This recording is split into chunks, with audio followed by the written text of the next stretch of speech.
Hello, and welcome back to the channel. Today's topic is running. One of the best things you can start doing for your health, mindset, and long-term fitness. How the solo podcast works is simple. I pick a topic, I ask ChatGPT to help me out with some structure, and then I share my own opinions, thoughts, experiences as I go through the questions that we have asked. And this will be a good one because I love talking about running right now. So let's get right into it. Question number one. Why is running such a powerful habit to build? Running gives you physical and mental benefits at the same time. It boosts cardiovascular health, burns calories, improves endurance, and builds discipline fast. But the real magic is mental. You learn to push through discomfort, build confidence, and carry that mindset into everything else you do. And that is so true in so many ways. So why is running such a powerful habit? Because running is hard, plain and simple. It doesn't matter since I've run over 1,700 kilometers since March. I'm a good runner now. I consider myself an endurance athlete more than anything else. And it's hard for me every time. And, I go back and forth talking about the level of difficulty. Sometimes it's easy for me to get out there and run. Yes, it is easy for me. But when I really think about what's easy about it is getting out and doing it. While I'm doing it, it's hard. And when we talk about effort levels, sometimes, I'll talk to my friends and it's like, how easy was that? I would say walking is a difficulty of 1 out of 10 or 0 out of 10. And then running, there is no 2 or 3. It's like a 4 right off the bat. Doesn't matter if I'm running super slow, if I'm doing a hop walk, if I'm doing a warm up. It's all hard for me. It all starts at a 4 because it's not comfortable. Plus, I'm 200 pounds. I'm 5'7", and that's super heavy on all the joints. And if you're a heavier person starting running, depends if you're tall or whatever. Running is not easy on the joints. It's not easy on the heart. It's hard. Although we were designed to do it, I think humans are the best mammals. For long-term aerobic cardio. I mean, fact check me there, but we're meant to do it.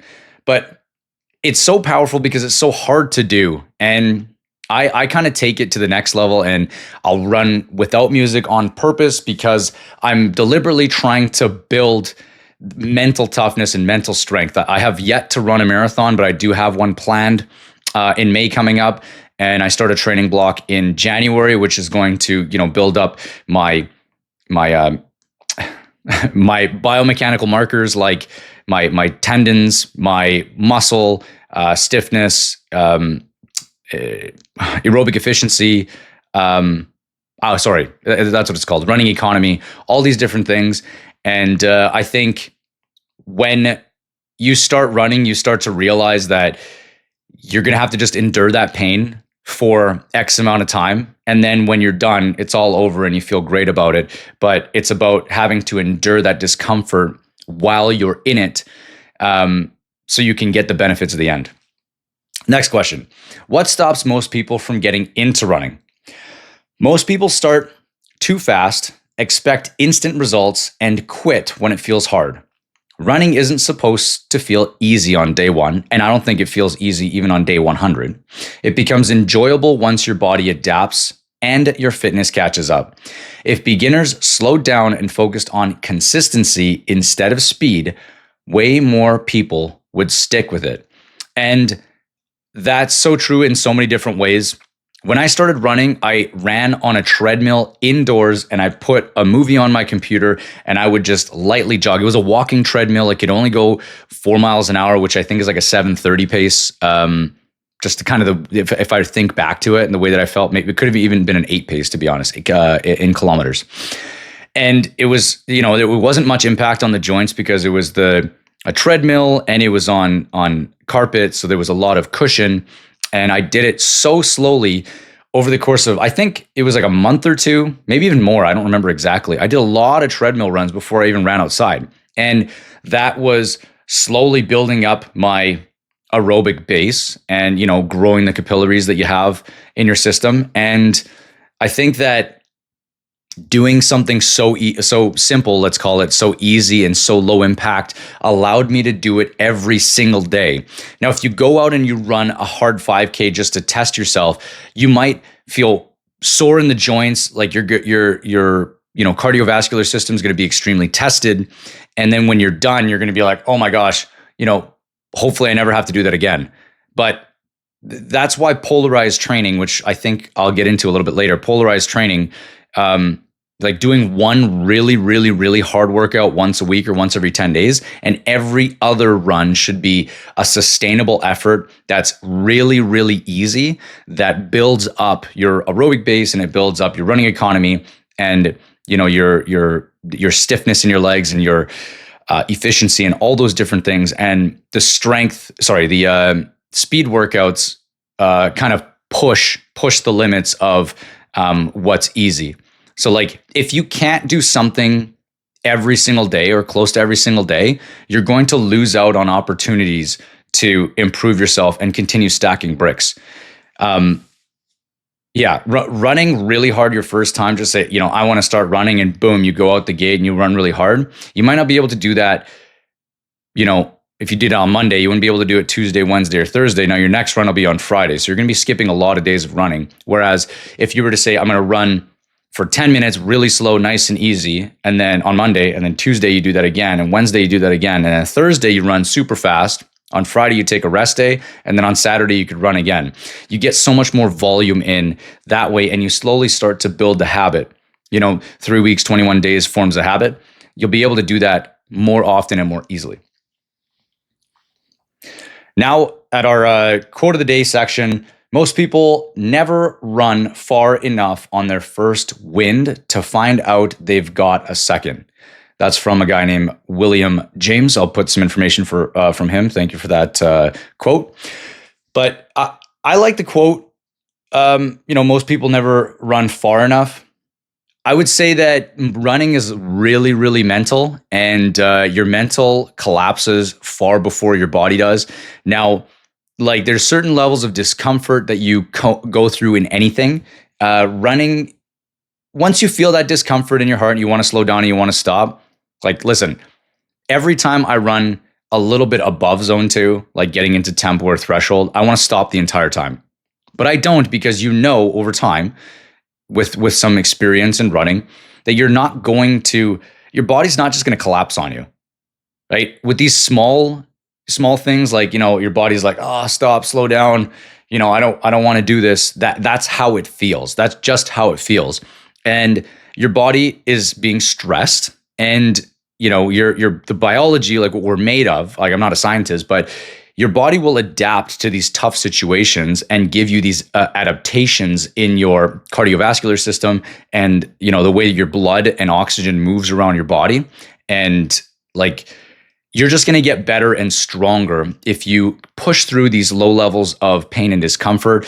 Not too much though. You don't want to push yourself to throwing up, or, you don't want to push yourself way too far that you actually injure your Achilles, because injury, sickness, all these things that prevent you from consistently getting your workouts in are going to really, really, I guess it's going to deter you from continuing working out, because you're going to go too long without working out, and you might be like, oh man, I really want to run, but I don't want to. And then 1 week, 2, 3, 4, 5, a month goes by, a year goes by, and you're like, oh man, I haven't run in a long time. So doing things sustainable, that you can do them often, frequently enough to be consistent, is going to be really, really beneficial, especially when you're first starting out running. So I like this quote a lot. Most people never run far enough on their first wind to find out they've got a second. Really like that. So if you do like that quote and you're enjoying the video so far, leave a like, leave a comment, and I really hope there's some value I can give to you guys in these podcasts, or you're hearing a message from me that really resonates with you and gets you guys in this episode on your first run. Back into the questions. What's the simplest way for a beginner to start running without burning out? Run slow, slower than you think. Use run-walk intervals if needed. Aim for time on your feet, not speed.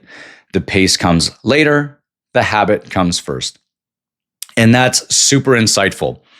If you can, and I just kind of explained this, if you can run 5 days a week, but even for 10 minutes, I know it seems kind of crazy, 5 days a week. Oh my gosh, 5 days a week, that's crazy. Yeah, but 5 minutes, 10 minutes, that is far better than running a 25-minute or a 1 hour 10K once a week when you're starting out and then burning yourself out. Like you're just going to feel bad all the time. So if you do it step by step, a little bit, and it should, I know they say zone 2 should be conversational. When you're first starting out, since you probably have like very minimal adaptations to your cardiovascular system, your VO2 max is really low. You're probably overweight. Maybe you're overweight. Maybe you are fit and you want to start running because you want to cross train and you want to improve your endurance and your aerobic capacity. I would say that it's going to feel a little bit tougher when you're beginning. You might not be able to talk even though your heart rate, is reasonably low because you're just not adapted to it. You're not used to it. So 5 minutes, 10 minutes. If you feel like you're really stressed out, you might just want to walk uphill to start, depending on where your starting point is, right? But I like to talk, or like I like to say hop walk. So it's basically someone could walk next to you and you're hopping and you're at walking speed, sorry. You're hopping at a walking speed. So that's like a hop walk. So you could do that for 5 minutes, 10 minutes a day just to start and try to do that daily, up the street, down the street. It doesn't matter if you think you look silly, but you're trying, you're getting out there and you're giving your body a chance to feel what it's like to have the spring off your feet, off your calves, off your glutes. And you start to get used to it and it's sustainable and it's not going to kill you. It's not going to hurt you. You're likely not going to be in pain the following day. So you can repeat that. And then let's say 2 weeks down the road, you're going to slowly bring up the pace a little bit and you're just going to get faster. And that feeling should just kind of feel the same on your cardiovascular system. You're eventually just going to start getting faster. And then you'll be getting into, you're going to say, okay, set the goal. I'm going to run 2K. I'm going to run 3K, 5K, 8K, 10K. Eventually over time, months, weeks, months, you're going to get to those longer distances. But to start, you don't want to deter yourself by doing something too hard unless this is a big marker here. If you're someone that's kind of like me, I've had multiple people in my life tell me that I'm extremely intense and like no one really thinks like me and all these things. And that's probably true. And I'll tell you why. So when I first start anything, I look at what the pros are doing. I look at the statistics of elites, and then I go out and I try something that I would say someone of my skill set, competitiveness, and physical ability can do. That's all within my confidence levels. And I'll look at people's workouts and modify them based on what my current skill set is. And so let's say I try my best to train like a professional or an elite athlete, but it's I do a conversion of time instead of distance. And I'll do a full episode on my theory of that, but I just want to stay on track here. So let's keep going.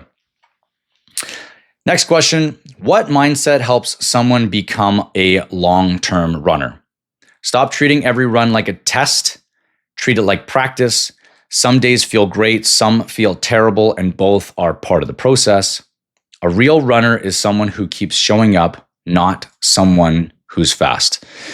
And you'll see these things on TikTok and Instagram, and it'll be like, beginner runner versus pro runner. And, they pull up to a stoplight and you see the beginner, press the pause button because they want to make sure all their runs, their metrics, they want to look, on Strava, everything looks good. And, look how fast I ran. Look at my pace, look at my cadence, look at my heart rate.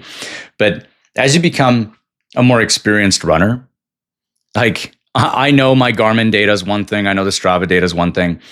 But if I'm running, like today, I'm going to run a minimum of an hour up to 90 minutes of zone 2 effort, and I'm just going to get out there and do it.